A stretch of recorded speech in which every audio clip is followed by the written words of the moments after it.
What's up, everyone? Welcome back to another episode of the JT Sports Podcast. I'm your host, JT. Happy Feel Good Friday to you all. I know nobody's feeling better right now than Cowboy fans. You just landed stud receiver George Pickens in the trade with the Steelers recently. Not only is he going to provide a major boost to this Cowboys offense, but he's going to increase the chances of this team bouncing back, getting back into the playoffs. However, there is a huge risk that the Cowboys are taking by adding George Pickens. We'll lead this episode off discussing what that risk is. The 49ers are in a tough predicament with Brock Purdy's current contract negotiations. Even if you don't believe that he's good enough to warrant getting paid $50 million a year, the 49ers don't have no other options but to cave to his demands. Despite the short amount of time that Tom Brady has been the minority owner of the Raiders, he has already turned this team around, and nobody should be overlooking the Raiders going into this season. The Carolina Panthers, with the improvements that they've made on both offense and defense this offseason, they no longer look like they're going to be the punching bag of the NFC South. The Browns have the most interesting quarterback situation right now. They have 5 QBs on the roster. Somebody's going to be the odd man now. Will that odd man be Shedeur Sanders? And with the Steelers trading away George Pickens, things look really bleak for the Steelers. Is it time for them to blow it up and rebuild? I don't think so. I'll give you guys my reasons why. Hit that like button, subscribe to the channel, turn on post notifications if you're new. Check us out on Apple, Spotify. Links are down in the description below. If you're currently listening on podcasting platforms, share this episode. Give us a 5-star review if you enjoy, and let's dive into it. George Pickens is one of the most physically gifted wide receivers in the NFL. He has a similar prototype to DK Metcalf, AJ Brown. They're just physically imposing. You don't want to guard any one of these dudes one-on-one with no safety help over the top, because that pretty much is suicide. And the Cowboys acquiring George Pickens for a 3rd-round pick and a stealth soda from the Steelers, to me, is one of the best acquisitions that Jerry Jones has made since the Cowboys acquired Amari Cooper a few years ago. That's the kind of player that the Cowboys are getting out of George Pickens. And we haven't really seen what George Pickens is fully capable of due to the poor quarterback situation that he had to deal with in Pittsburgh. Despite the amount of criticism that Dak Prescott receives, the majority of times he's a top 10 quarterback. His issue is once you get to the playoffs, he just doesn't deliver. But with you getting George Pickens now, you make things a lot easier for Dak Prescott in terms of him being able to execute and be more consistent. Because now, with him pairing up with CeeDee Lamb, you have arguably the best receiving duo in the NFL at the moment. With the skill set that George Pickens brings, being so good at winning those one-on-one 50-50 ball matchups, it's going to take a lot of attention off CeeDee Lamb. And that's going to help open up the rest of this Cowboys offense. George Pickens is one of those kinds of players that opposing defenses have to key in on. And when you key in on him, what does that mean for CeeDee Lamb? What does that mean for the other playmakers that the Cowboys have in this offense? And with George Pickens getting traded from Pittsburgh, as a Steeler fan, I'm still really upset by it. He was my favorite Steeler over these last couple of years to watch. He has been the best player on Pittsburgh's team since he got drafted. But there's a reason why Mike Tomlin pulled the trigger on making this move happen. And it wasn't Amar Khan, the Steelers GM, or anybody in the Steelers ownership. This was Mike Tomlin's call to get rid of George Pickens. And Mike Tomlin is perceived to be the best player-friendly coach in the National Football League. And if he throws his hands up and he's willing to get rid of you, there is some red flags that the Cowboys have to acknowledge about making this move to get George Pickens. He's like a soda bottle. When you get him involved and he's making plays, you don't have anything to worry about. But if you go into the third quarter and CeeDee Lamb has 14 targets for 152 receiving yards and 2 touchdowns, and George Pickens only has 3 catches for 19 yards, you shake that soda bottle up, and eventually, when you crack the top open off that thing, you're going to get a lot of crap coming out. It's going to get really messy and sticky, and that's when George Pickens starts to crash out. When you don't get him involved, he tends to tap out of the game mentally, where he won't put a lot of effort in the blocking and the run game. He'll half-ass routes. He'll get into it with the opposing team. He'll commit dumb and costly penalties. And that's why the Steelers were willing to move on from George Pickens. And the Steelers have been the team that has always rolled the dice on big personalities at the wide receiver position, and they've always have had a good sense of when it's time to move on. From Antonio Brown, Martavis Bryant, Juju Smith-Schuster, Chase Claypool, Deontay Johnson, the majority of times when the Steelers get rid of a wide receiver, you see their production greatly diminish on their new team. Now, George Pickens is a lot better than all of those receivers outside of Antonio Brown. And from a talent standpoint, him being on the Dallas Cowboys should work. But George Pickens is a highly volatile player.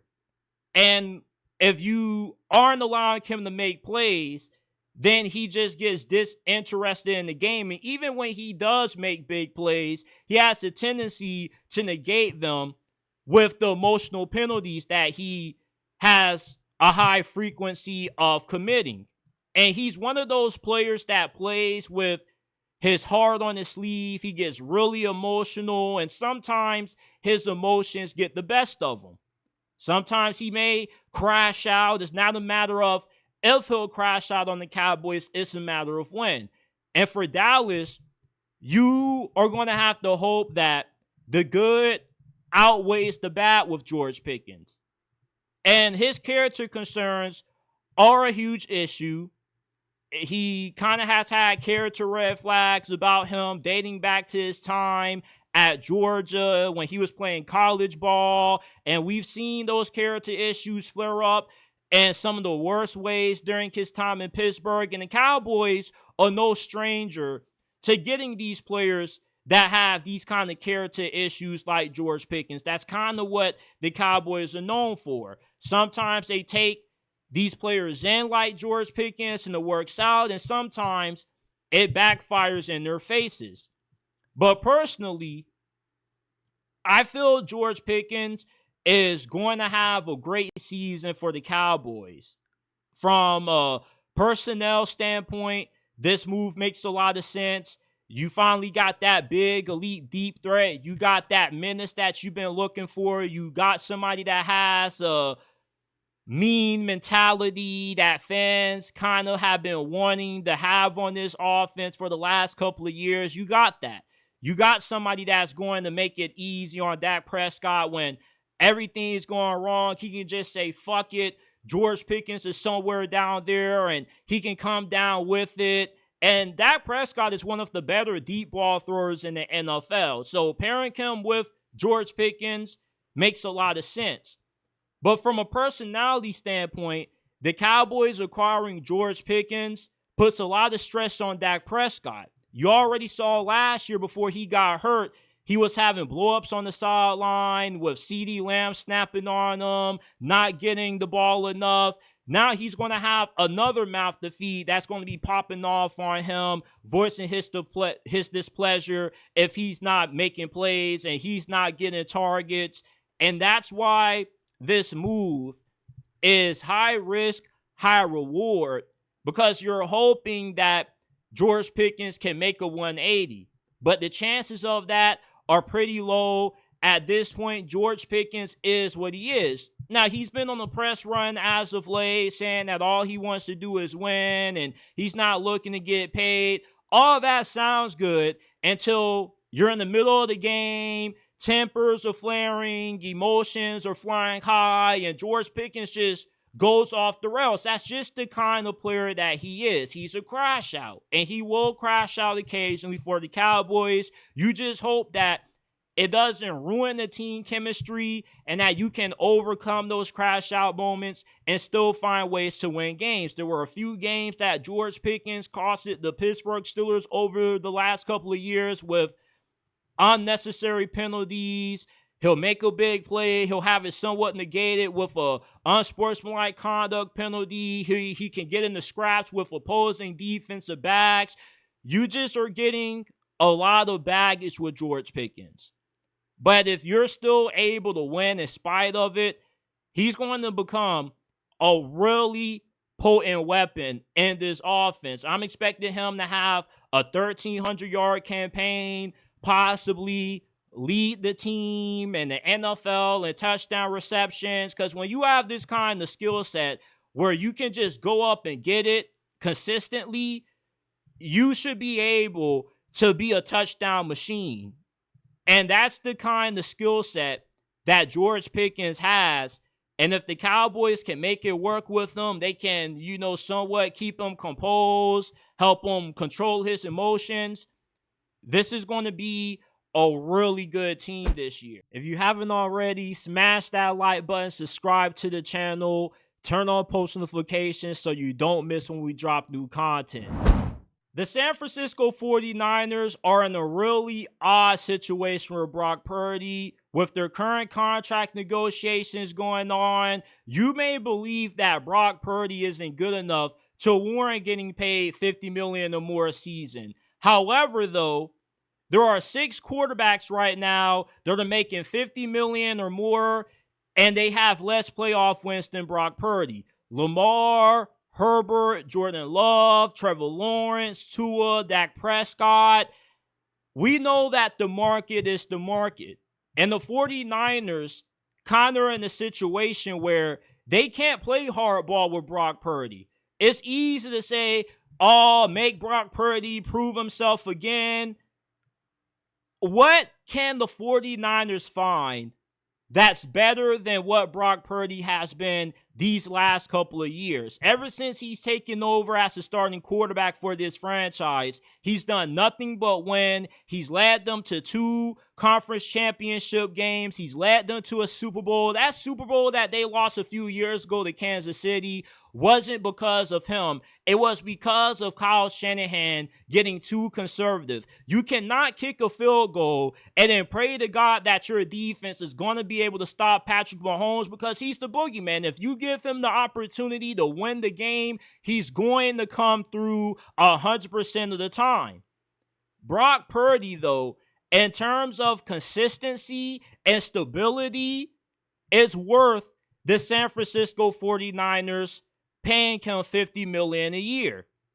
You are not going to find too many better options that can give you an upgrade at the quarterback position from Brock Purdy, unless you can find a way to trade for Josh Allen or Lamar or somebody like that, which you won't be able to. What are you going to do?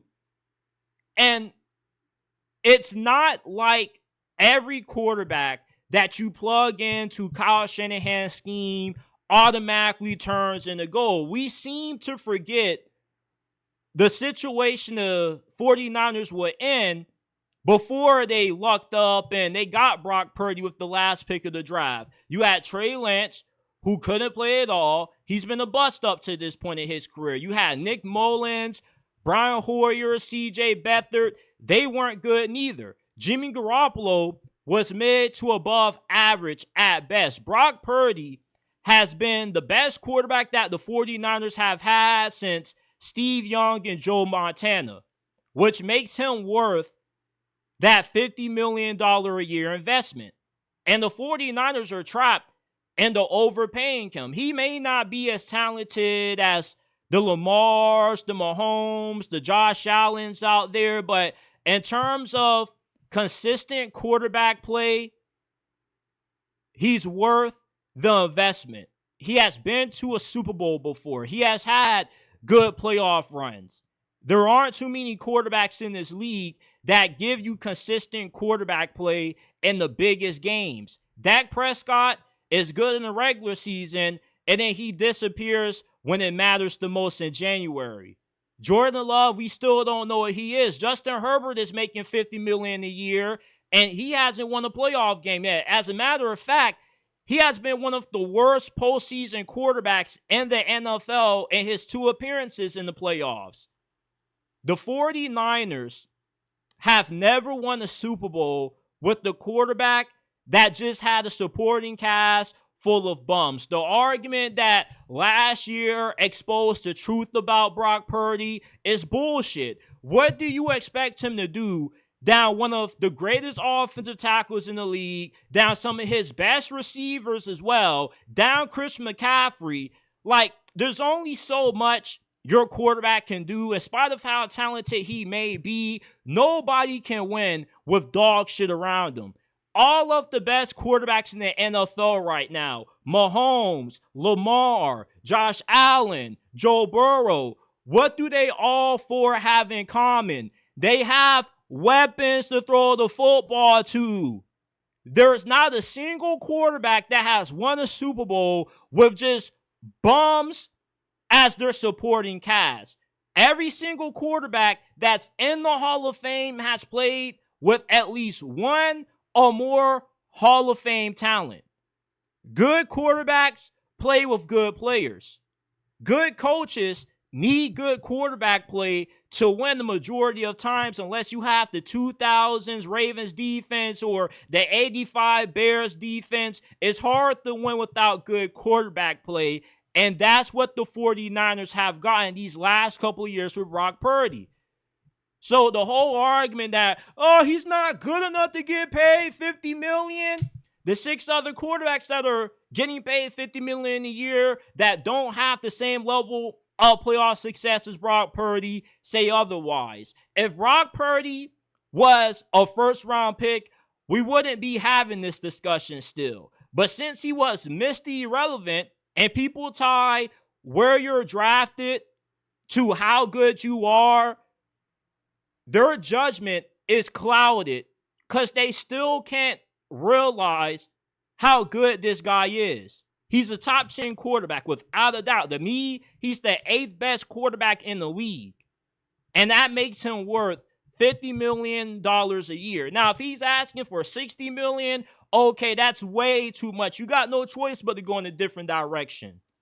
But Purdy has shown in big games, big moments, he can come through for you. He's dependable. And you don't really find it a lot in today's NFL. There are still a lot of quarterbacks that we don't really know how good they are. We don't know if Tua or Trevor have the ability to lead a franchise to postseason success.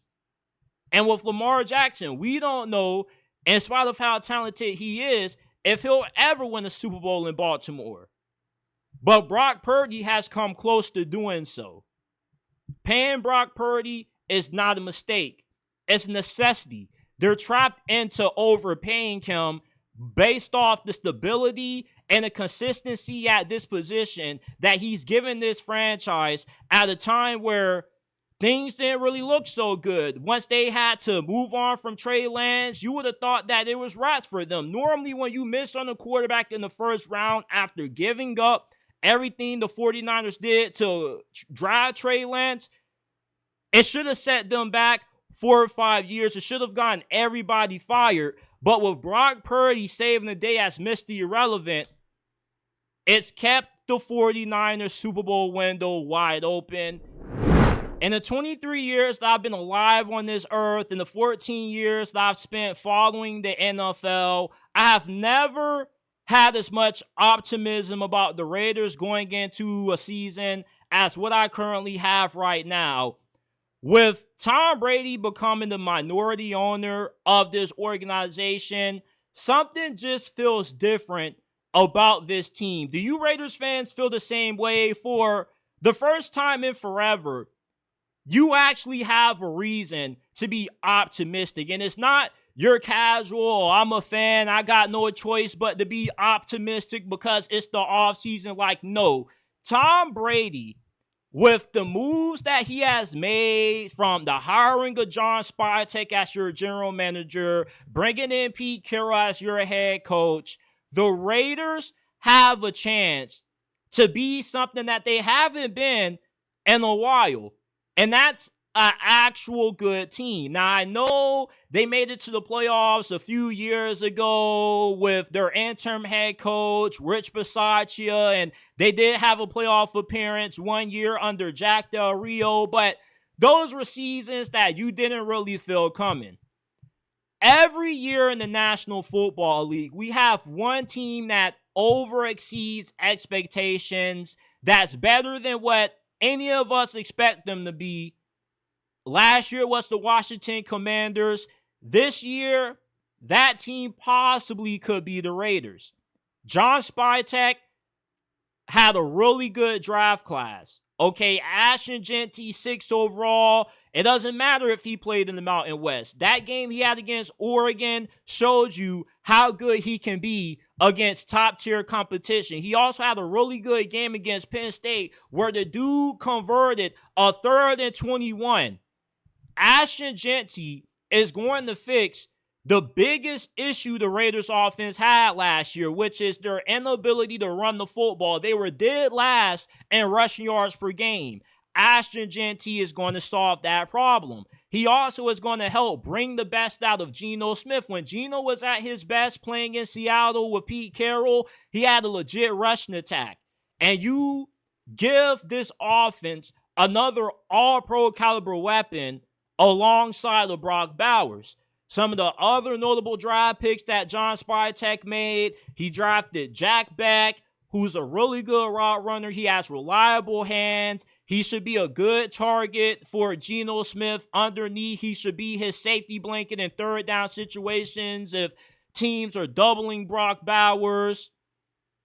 You get help on the offensive line. You get a really good deep threat in Deontay Thornton out of Tennessee. There's a lot to love about what the Raiders did in this past year's draft.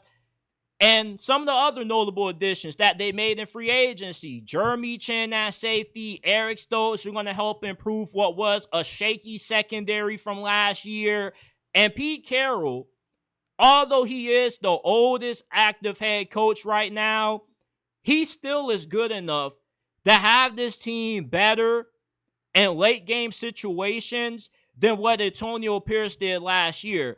The Raiders didn't get blown out in every single game they played. They were in like 5 or 6 one-possession games that they lost due to poor coaching. Rather, if it was special teams mishaps or mishandling the snap like Aiden O'Connell did in that Black Friday loss against Kansas City, those are all the signs of being a poorly coached team. When you're not good on special teams, when you just find ways to choke games in the fourth quarter, that's signs that your team was not well coached. Pete Carroll, although he may be a little bit past his prime, what he does is make the Raiders respectable. You can no longer look at this team on paper and mark them down as a guaranteed W. They're going to be a physical and gritty football team. Getting Geno Smith is the same as getting Pete Carroll. He's not great, but he's good enough to make you respectable. He's going to give the Raiders stable quarterback play. Geno could give the Raiders better quarterback play than what they had since Derek Carr was an MVP candidate damn near a decade ago. All of the moves that Tom Brady has made, from the hiring of John Spytek, bringing in Pete Carroll, has already fixed the Las Vegas Raiders before the season has even started. This would not be a 3, 4, 5 win team. The Raiders, at their worst, should be a 6 or 7 win team with the floor being probably 10 wins max. This is a division that is highly competitive, but you don't know. Maybe somebody gets injured. Maybe a team underperforms. As good as what the Broncos and the Chargers and the Chiefs are, the Raiders have improved just as much as those other teams. And sometimes you can't always judge a team based off the talent that they have on paper. Sometimes we have teams overachieve because of good coaching, and Pete Carroll is still a really good coach. He's going to be a future Hall of Famer. This division could get 4 teams into the playoffs this year. That's how good it is. You got 4 future Hall of Fame coaches in this thing. So with Tom Brady being the minority owner, he has made this team respectable. Even if you don't make it to the playoffs, at least when you watch Raider games, you're not just watching and expecting this team to lose anymore. Like, you can watch Raiders games with the expectations that you have a shot to win against anybody you play on any given Sunday. And as a Raiders fan, what more can you want? Year one under Pete Carroll, you probably may not be expecting a lot. Your expectations are probably still modest. But you wouldn't be crazy if you were to tell me that, JT, the Raiders are going to win 9 or 10 games and we're going to be in the playoffs. Last year when y'all was saying that nonsense, I was laughing at you. This year, though, if you come in the comment section and you say that, I would tell you, I may slightly disagree. I think you'll be an 8-9 team. But if you tell me you win 9-10 games, I wouldn't get mad. I'll nod my head and be like, I can understand why. I saw a video on X, Jackson Powers Johnson introducing himself to Ashton Jeanty, and I was like, bro, this Raiders offensive line is better than what a lot of people think. You got Cole Miller at left tackle. You got Jackson Powers Johnson, who was the best rookie center in the league last year. I mean, this is a pretty good offensive line. With the physicality that Pete Carroll's going to instill in this team, I wouldn't be sleeping on the Raiders this season if I was any team that had to play them this year. The Carolina Panthers have had a losing record for 7 consecutive seasons. That changes this year. This team is one of the most improved going into this upcoming NFL season. Offensively, they have given Bryce Young an army to where in year 3 is put up or shut up for King Bryce, aka the Carolina Reaper.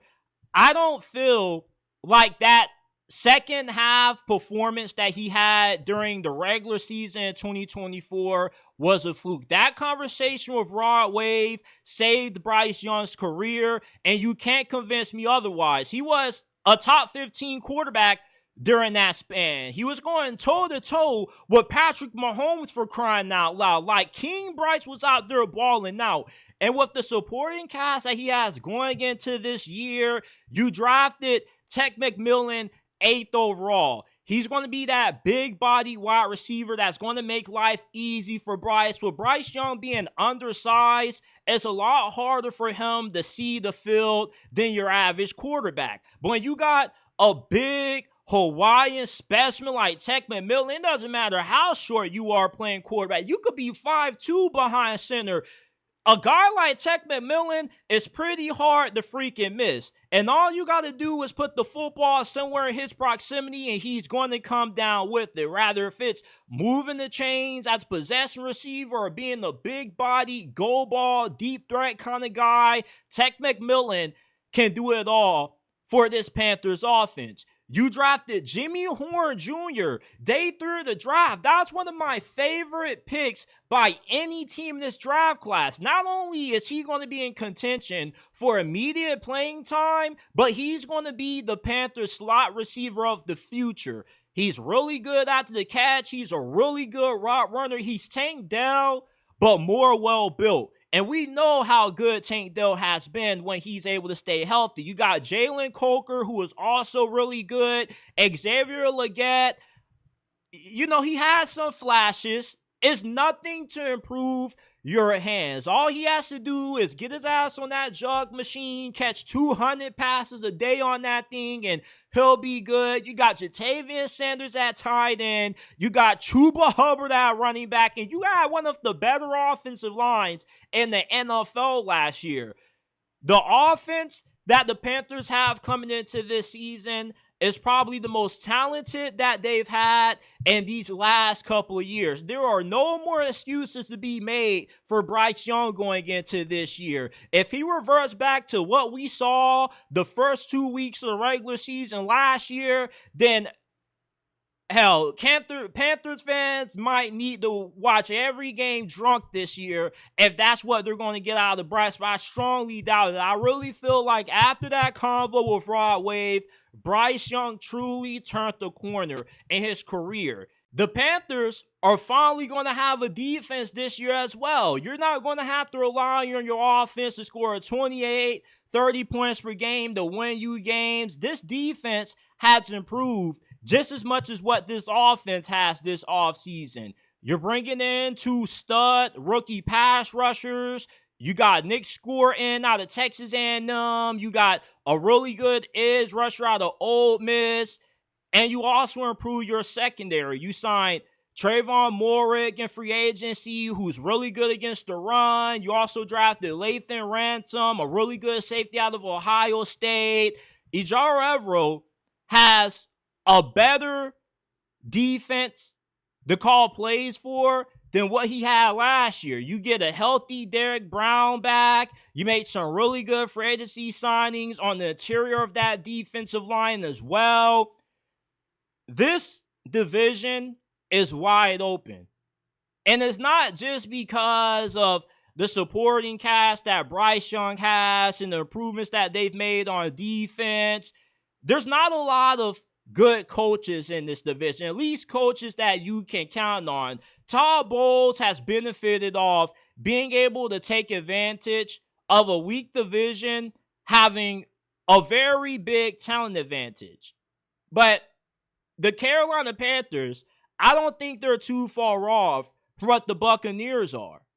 And with the amount of questionable coaching decisions that Todd Bowles and Raheem Morris have made, you know, with Dave Canales, there's a lot to be optimistic about. He did a really good job of helping find a way to tailor the offense toward Bryce Young's strengths. And regardless of the conversation that Bryce had with Rod Wave, Dave Canales played a factor in Bryce Young having that late season resurgence as well. He learned that Bryce Young, with his size limitations, a 3-step drop back for him is a 5-step drop back. A 5-step drop back is a 7-step drop back for Bryce. Those are the small attentions to details that Dave Canales was able to realize and change and alter the scheme to help elevate Bryce Young. And despite the Panthers having a pretty tough schedule, you know, there's not a single team that they shouldn't be able to compete with. There's probably a few teams that they have no chance at being able to beat, but with how Bryce Young was just going toe-to-toe with Mahomes and whatnot, you got to feel really encouraged about the huge leap that he's going to take in 2025. Now, is he going to put up MVP numbers? Is he going to light the world on fire? No. Bryce Young is a point guard. Think CP3 at quarterback, Chris Paul at quarterback. That's what Bryce Young is. He's a distributor. He's going to get the ball out of his hands fast. He's going to take care of the football. He didn't have a lot of turnovers after his benching. When he came off the bench, not only was he looking more poised and confident, but he wasn't putting the football in harm's way like he was in the past. The Carolina Panthers this year no longer are the punching bag of the NFC South. That now is the New Orleans Saints. They're going to be the worst team in this division. The Panthers, I'm expecting this to be a 7-9 win team with the possibility of maybe winning this division due to the question marks you have at coaching with Raheem Morris, Todd Bowles, and they possibly, even if they don't win this division, maybe they sneak into the playoffs as a 7 seed. You know, good quarterback play can change a lot for an organization, and the Panthers haven't really had that until the second half of last season out of Bryce Young. Before that, you didn't have that since you got rid of Cam Newton and you kicked him to the Wolves. The Panthers are a really good team this year in terms of what they could be, in terms of surprising us, making it to the playoffs when we least expected. But they aren't going to be a team that's a laughingstock anymore. They're not going to be a team when you see Carolina on the schedule, you're going to be like, hell yeah, I'm finna bet the house against them. I'm finna take whatever is the spread against Carolina. Oh, they're a double-digit underdog. I'm taking them to not cover. You know, the Carolina Panthers are going to be a team that this year, if you bet against them, they're going to lose you a lot of money. You got the quarterback position situated. You got a really good offensive line. Bryce Young has an army to throw the football to with the improved defense. The Panthers don't need to have an elite defense to win this division. All they need their defense to be is average to slightly above average, and that's good enough. When you have the coaches that the Panthers are going up against in this division, they're going to have opportunities where teams just give them wins. With the questionable clock management that we've seen out of Raheem Morris and Todd Bowles kind of stepping on his own toes, this is the same coach who lost to Kirk Cousins twice last season.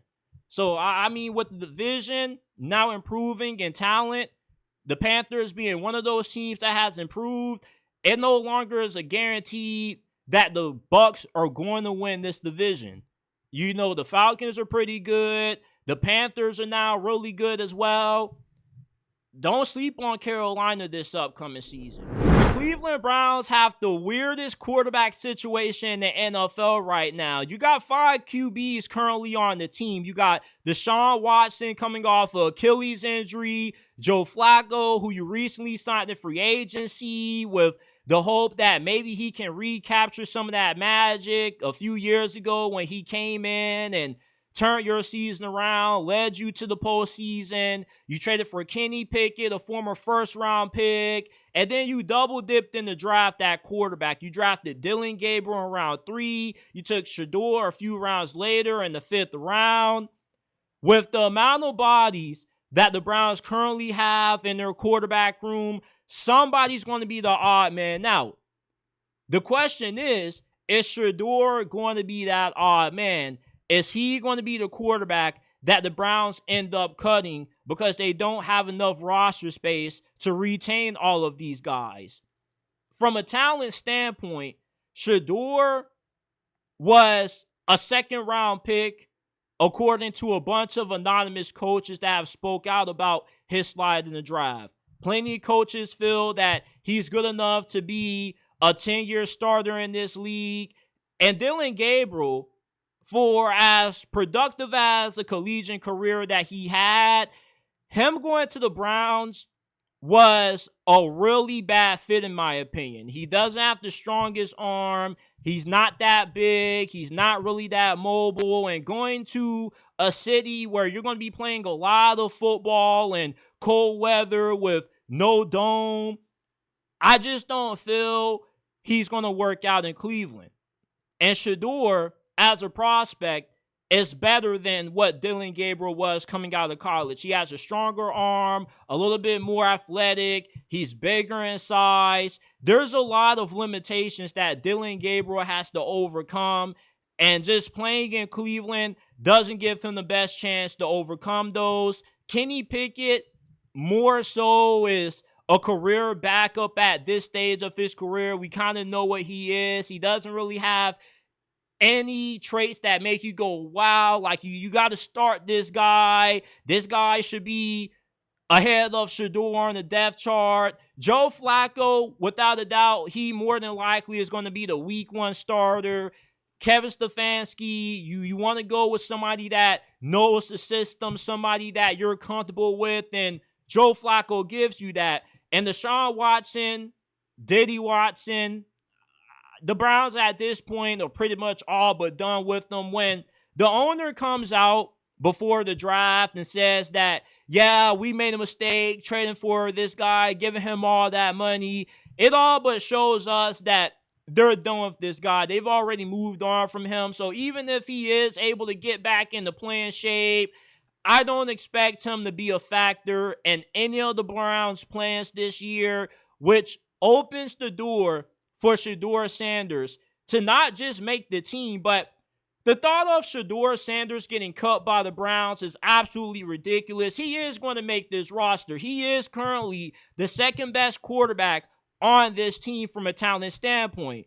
Any QB like Kenny Pickett that comes out with 2 gloves, wearing 2 long sleeves, is a quarterback that you can't take seriously. You're a duck if you wear 2 long sleeves and 2 gloves at quarterback. You're just a joke to me. I've never seen a quarterback play at a high level that had the kind of attire that Kenny Pickett had. He does have a strong arm. He's not that mobile. Like, what are we talking about? Shedeur versus Kenny Pickett?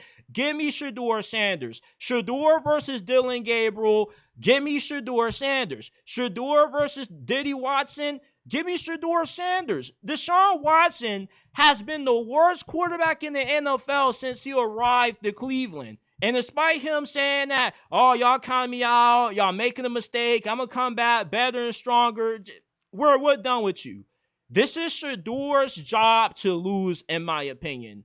And if he doesn't start week 1, he eventually will start at some point during the season. Because if the Browns are 2-7, 2-8, going into late November, you know the name the fans are going to be chanting in the stands is going to be Shedeur Sanders.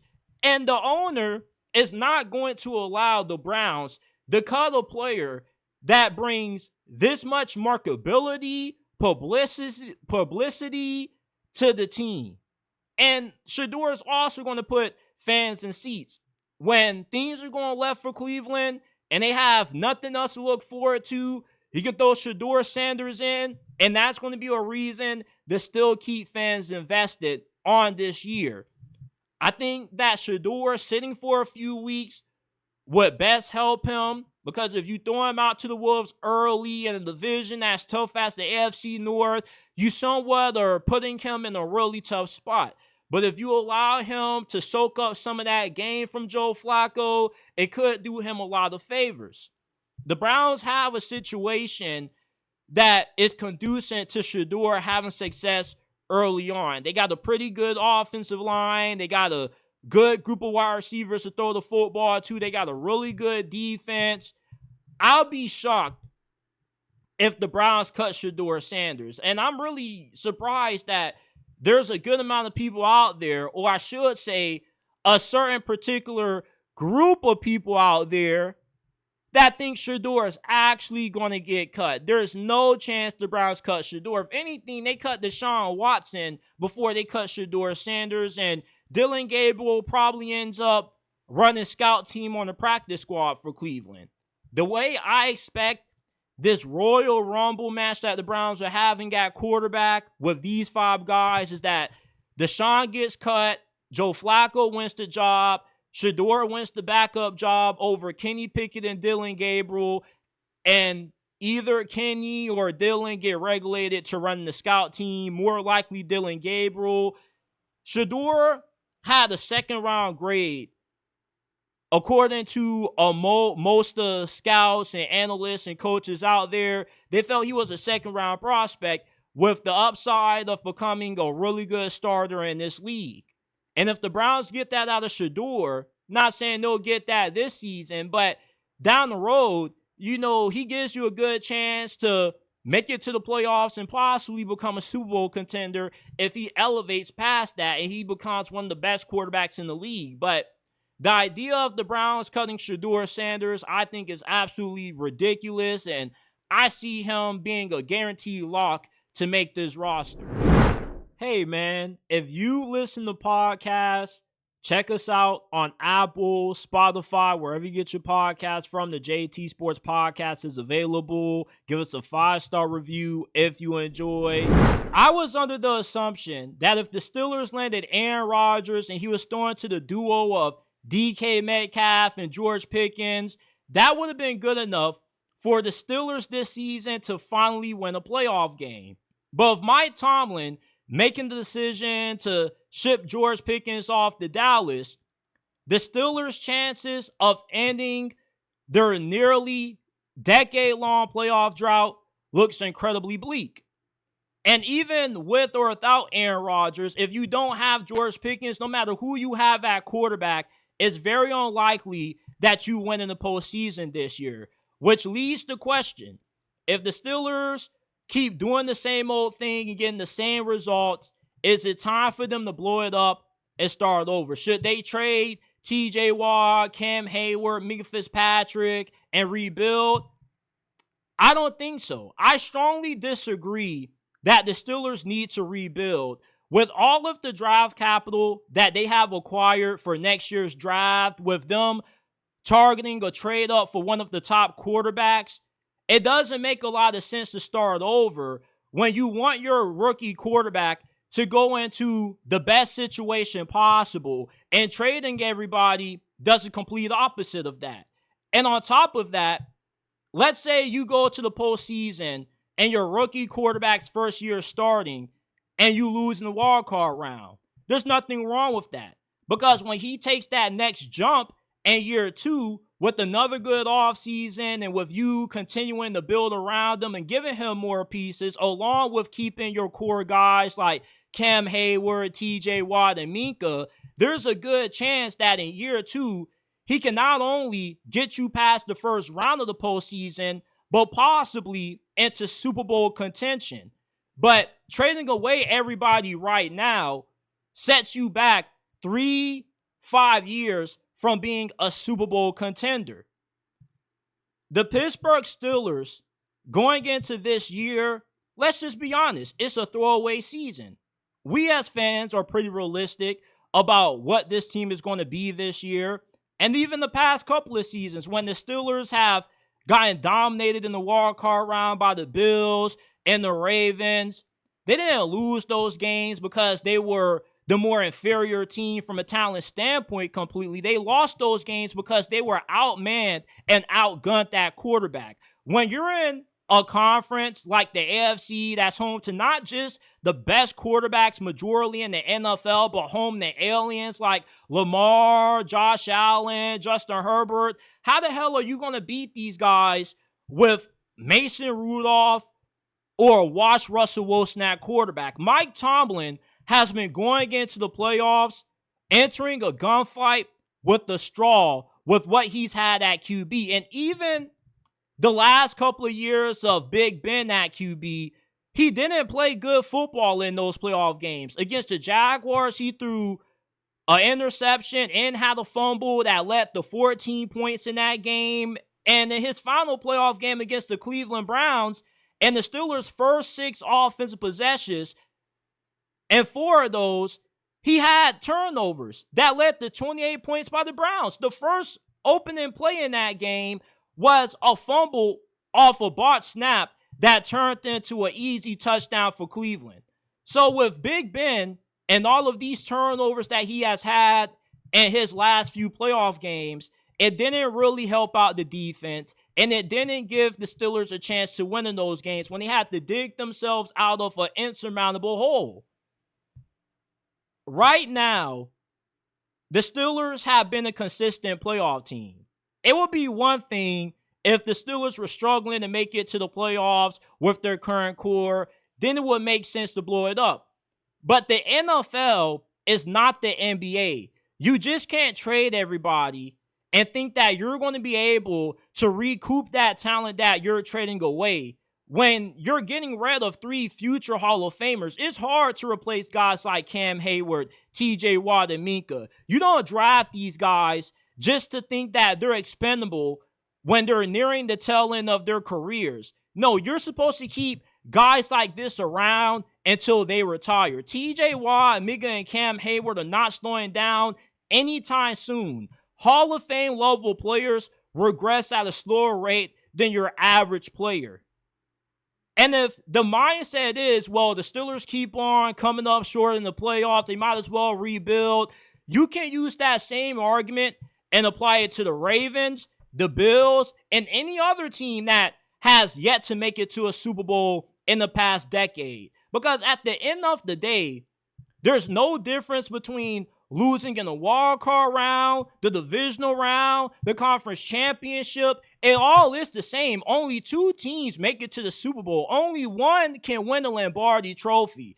The Bills have been convincing themselves for the last 6 seasons that every year is their year they get over the hump, and yet they continue to fall short. It doesn't matter the point differential. A loss is a loss. When you don't have good quarterback play, of course you're going to get blown out because your offense is not going to be good enough to sustain enough drives to give your defense a break. When you're going 3 and out, 3 and out, 3 and out, 3 and out, 3 and out, and your defense is on the field for hella plays, eventually they're going to get gassed and they're going to give up a lot of points.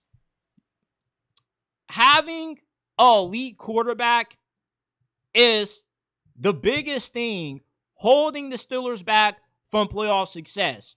When is the last time we've seen a below-average quarterback in the AFC win a Super Bowl? It's been a while. When's the last time at least an average to above-average quarterback made it out of the AFC? What, Joe Flacco? Peyton Manning, his final season as the Broncos starting quarterback? That was it. This conference has too many elite quarterbacks to think that you're going to win without having one yourself. When you're in a conference with aliens, you got to fight with your own alien. And the Steelers have the capability of being able to do that if they can nail whoever they draft that quarterback in next year's draft and they get it right there. But rebuilding does nothing but set that rookie quarterback up in a situation that won't allow him to have success early. He may struggle, and then you postpone 3-5 years how fast you can become a contender.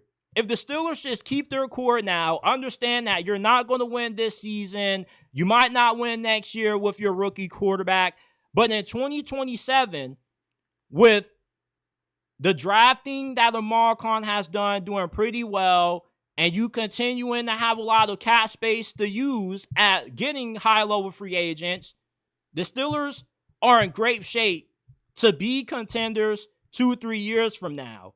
But rebuilding does nothing but postpone that 4 more years. So it's in the Steelers' best interest to not rebuild right now. Keep running it with your same core guys with the thought process that we're trying to get a young quarterback and we are trying to build for the year 2027 to make our big run. There's no difference between the Ravens, the Bills, and the Steelers coming up short in the playoffs, because at the end of the day, if the Steelers should rebuild because they can't win in the postseason, then so should the Ravens and you know everybody else, because it's all the same. Rather, if you lose early or if you lose late, you're still watching the Super Bowl from the couch like the Steelers and everybody else is. Tanking and rebuilding in the NFL doesn't work like it does in the NBA. Trading a few guys is not a rebuild. Trading 3 Hall of Fame level players is a rebuild, and it doesn't produce a lot of success. The last team that tried to rebuild this way were the Cleveland Browns, and it didn't work out for them. Because there's no guarantee that the guys that you trade away and get draft picks for and you end up drafting to replace them are going to be as good or even 50% of the players that these 3 guys are.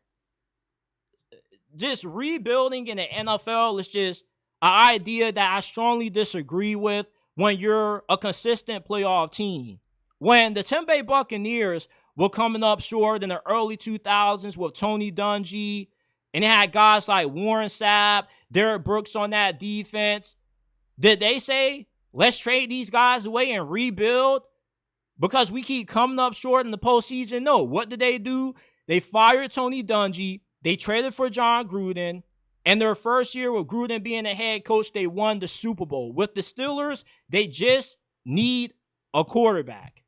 And with them planning on drafting one next year, it just doesn't make a lot of sense to rebuild and you put that young quarterback at a disadvantage.